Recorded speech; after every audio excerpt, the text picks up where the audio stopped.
वैशाख महीने की पूर्णिमा तिथि पर बौद्ध धर्म के संस्थापक भगवान गौतम बुद्ध की जयंती मनाई जाती है। इस दिन को बुद्ध पूर्णिमा भी कहा जाता है।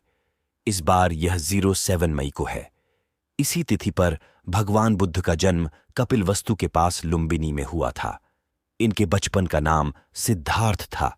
इन्होंने बहुत ही कम आयु में घर छोड़कर सन्यासी का जीवन जीने लगे थे।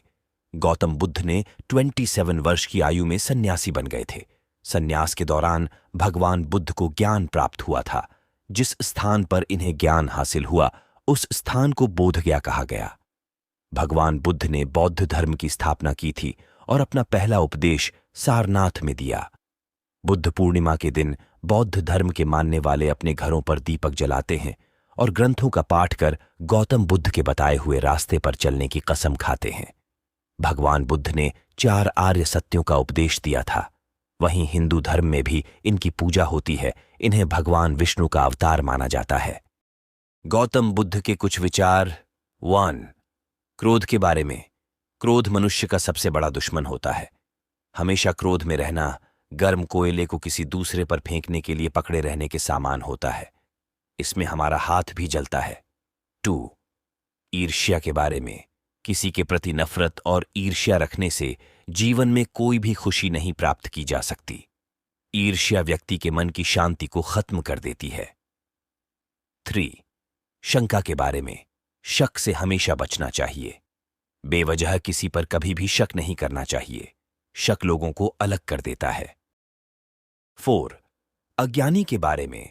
अज्ञानी व्यक्ति से कभी भी उलझना और बहस नहीं चाहिए। अज्ञानी व्यक्ति बैल के समान होता है।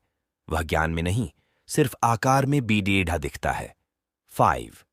दुख के बारे में। न ही सुख स्थायी और न ही दुख। बुरा समय आने पर उसका डटकर सामना करना चाहिए और हमेशा रोशनी की तलाश करनी चाहिए। 6. समय के बारे में। जो बुरा समय बीत गया हो उसको याद नहीं करना चाहिए। भविष्य के लिए सपने नहीं देखना चाहिए बल्कि वर्तमान में ही ध्यान केंद्रित करना चाहिए। 7. साधना के बारे में। जीवन भर बिना ध्यान के साधना करने की अपेक्षा जीवन में एक दिन समझदारी से जीना कहीं अच्छा है। 8. सेहत के बारे में। व्यक्ति अपने अच्छे और बुरे स्वास्थ्य का जिम्मेदार स्वयं होता है, इसीलिए खान पान और दिनचर्या का ध्यान रखना चाहिए। 9. आध्यात्मिक जीवन के बारे में। जैसे मोमबत्ती बिना आग के नहीं जल सकती, वैसी ही मनुष्य भी आध्यात्मिक जीवन के बिना नहीं जी सकता। 10. सत्य के बारे में। 3 चीजें ज्यादा देर तक नहीं छुप सकती: सूर्य, चंद्रमा और सत्य।